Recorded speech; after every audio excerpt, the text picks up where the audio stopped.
This episode is brought to you by CookUnity. When I'm in the middle of a complicated recipe, sometimes I just need a quick meal, and that's where CookUnity comes in. Unlike conventional food delivery services, CookUnity operates as a chef-to-you platform, delivering exceptional restaurant-quality meals directly to your doorstep. With chef quality in mind, I was thoroughly impressed with the entire experience from selection to presentation. Today, I'm diving into the blackened shrimp and grits by Chef Chris Rattel. I also love the Mission-style beef burrito by Chef Jose Garces and paella by Chef Santiago Lopez. Real chefs, real flavors, that's what I love about CookUnity. Upgrade your dining game at cookunity.com/babish50 or click the link below. Using my code BABISH50 supports this channel and also gets you an exclusive 50% off your first order.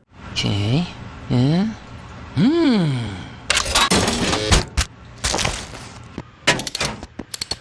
What's that black cracker? A tomato. You're not going to eat a sandwich from a truck stop men's room, are you? What's the worst thing that could happen? Ugh. It's like a party in my mouth and everyone's throwing up. Hey, what's up guys? Welcome back to Binging with Babish, where this week we're taking a look at the gas station egg salad sandwich from Futurama. Or more accurately, the gas station men's room egg salad sandwich from Futurama. One which appears to be well past its prime. So our first step in creating a show-accurate recreation is trying to find a bathroom vending machine, which happily doesn't exist, so I settled for a gas station in Pennsylvania. It doesn't say fresh on it, but at least fresh isn't in quotation marks. Sandwich acquired, I got in my car and headed straight for the nearest hotel room, both where I could test the sandwich in peace while watching Futurama, and it's where I'm doing the voiceover. Well, that was unsettling. So let's dig in and see how it tastes. It's not great. Needs salt. Kind of tastes like nothing. Like a sandwich made of water.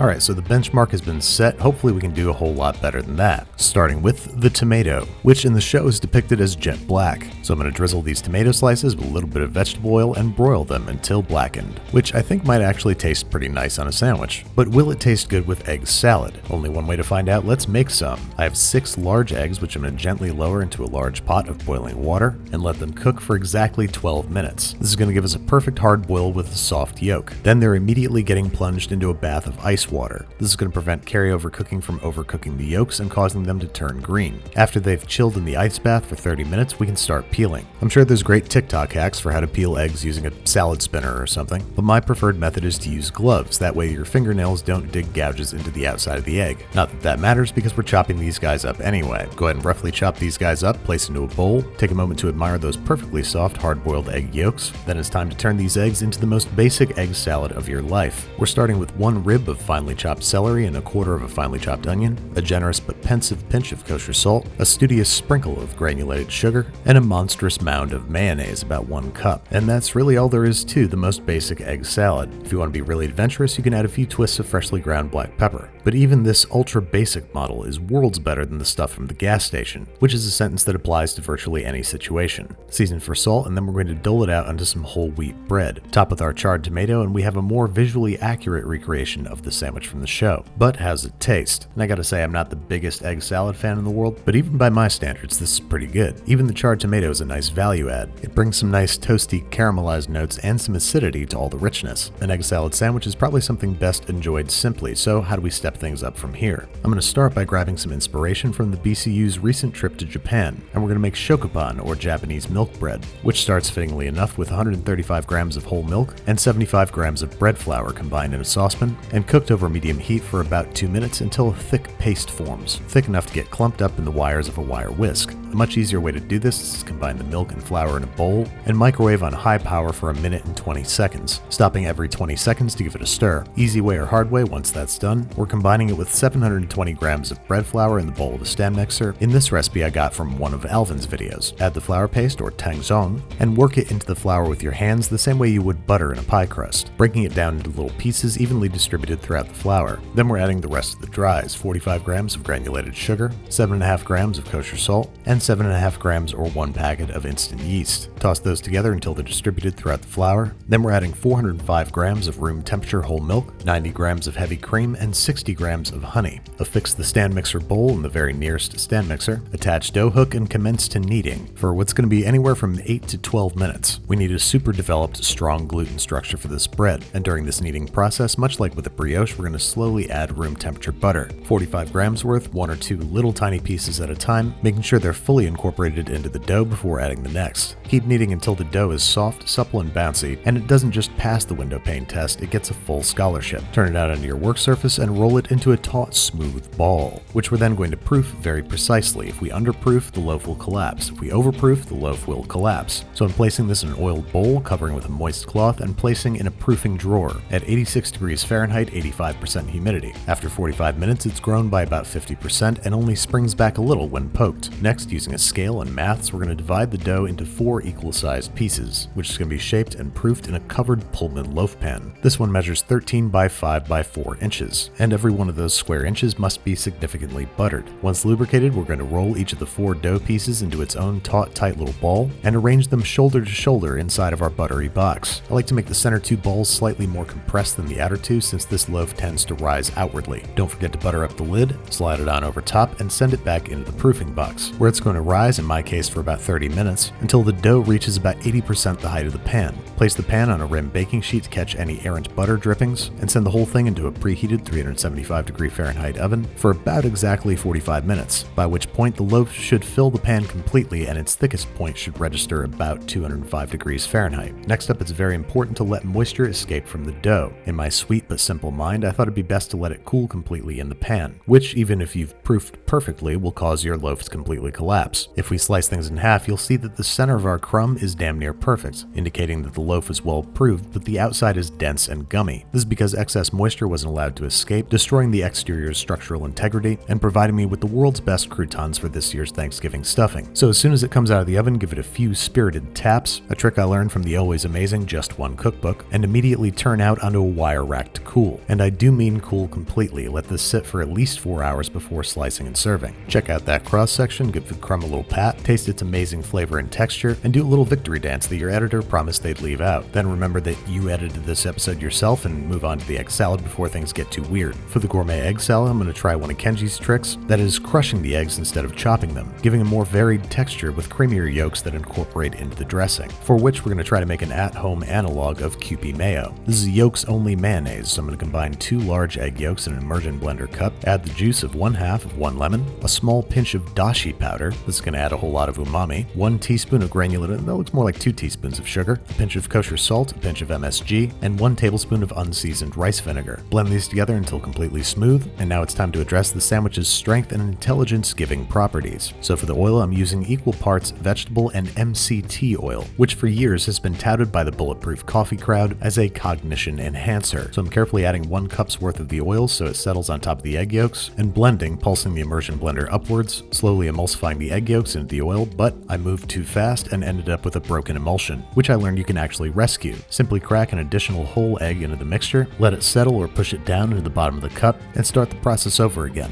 this time hopefully resulting in a thick, creamy mayonnaise. But how does this brain-enhancing mayonnaise or Brayhansenase taste? And the answer is unbearably bitter. I think much like how when you overprocess olive oil it can become acrid and bitter, the same thing happened with our MCT oil. So I'm going to try it again, this time with just a little splash of the stuff, process it together, and let's see if it tastes any better. And unfortunately, in spite of the reduced amount, it still tasted pretty bad. So let's take one more crack at it, this time adding MCT oil after the mayonnaise has been processed, giving it a minimal blitz just to incorporate it into the stuff. And this actually ended up making a difference. Still tasted a little funny, but definitely miles better than anything that comes out of a jar. So let's go ahead and add a few generous gobs of that to our crushed eggs. And I'm going to start by trying to go for a Japanese style egg salad, adding some freshly ground white pepper, some pensive sprinkles of kosher salt, sugar, and MSG. Remember, if you want it to taste better, just add MSG. Then I'm still going to add some chopped celery, but this time instead of onion, I'm going to add chopped chives. Mixed, combined, taste for seasoning, and this came together to make a pretty awesome egg salad. And it's got MCT oil for our brains. But what about the strength-giving component? Eggs are already chock full of protein, so the only thing I can think to add is creatine powder, a workout supplement that basically helps muscles retain water. So I'm going to add a heaping tablespoon, mix it in, and give it a taste. And this was the day that I discovered that creatine powder is not fat soluble. In other words, in this creamy bowl of fat, there's nothing for it to dissolve into, so it tasted like I dropped my egg salad in the sand. I conducted some experiments to see if I could get it to dissolve in vinegar, eventually finding success in hot vinegar, where I achieved probably a 90% dissolution. There's not too much vinegar in egg salad, but at least this is a means to an end. But how does it taste? And the answer is extremely bitter. I don't know why things that are good for you turn bitter when you try to make them into egg salad, but at this point I gave up. And to decided to just make the best damn egg salad I could. Peeling and crushing 6 eggs, adding a cup of our homemade Kewpie, and given the Parasite's predilection for special sauce, I decided to take some inspiration from special sauce, adding a few tablespoons of spicy pickle juice, salt, freshly ground black pepper, and was just going to add plain pickles, but I thought some spicy giardiniera might be a cooler way to go, bringing some pickle crunch, heat, and varied flavor. And instead of plain old paprika, I decided to add some much more interesting togarashi. I know I've gone pretty far off the rails, but when you spend 3 days filming an egg salad sandwich episode, at some point you just want to make a really good sandwich. I'm adjusting seasoning with a little bit of salt, some garlic powder, more togarashi, some freshly chopped chives, and more pickle juice. The result is far and away the best egg salad I've ever had. It's sweet, spicy, and rich with a subtle crunch. Last up, I want to take a little bit of inspiration from that broiled tomato, slicing up some of these brown Kumato tomatoes and effectively bruleeing them, spreading them out on a wire rack set in a rim baking sheet, sprinkling them with a little bit of sugar, and torching them until bubbly and lightly browned. It's a pretty silly idea that actually turned out pretty delicious, which could probably be the slogan for this entire show. So now it's time to finally put it all together. I'm generously buttering one side of 2 thick slices of my shokupan, thoroughly toasting in a nonstick pan and allowing them to cool toasted side down. Meanwhile, to try to match the aesthetic of social media egg salad sandwiches, I'm medium boiling 2 medium eggs, 9 minutes in a steamer, 30 minutes in an ice bath, and hopefully we end up with a slightly set but slightly runny yolk, which if positioned in the center of our sandwich is going to create a delightfully drippy cross-section. So I'm going to sort of ensconce these guys in a layer of egg salad, top them up with our toasted tomatoes, and assemble the sandwich toasted side down.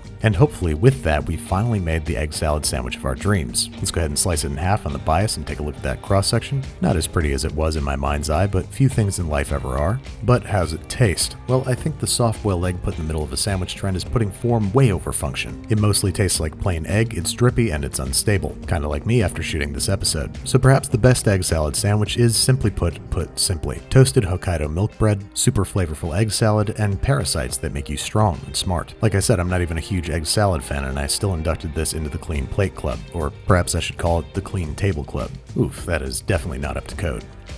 Thanks again to Cook Unity for sponsoring this episode. Menus are updated weekly and they offer a wide range of meals with over 7 different dietary preference filters, including vegan, paleo, and gluten-free options. All dishes are meticulously crafted by esteemed chefs like Food Network veterans to James Beard Award recipients. It feels as though you have the masters personally catering to your mealtime with a flexible schedule. With Cook Unity, you can set your preferences to call out what you like and don't like, then pick a plan and get menus tailored to your taste 2 weeks in advance. And with chef quality in mind, their meals arrive fresh, not frozen, with chef's instructions and nutrition details attached. Go to cookunity.com/Babish50 or click the link in the description and use my code Babish50 to get 50% off your first order of Cook Unity meals to try them out for yourself.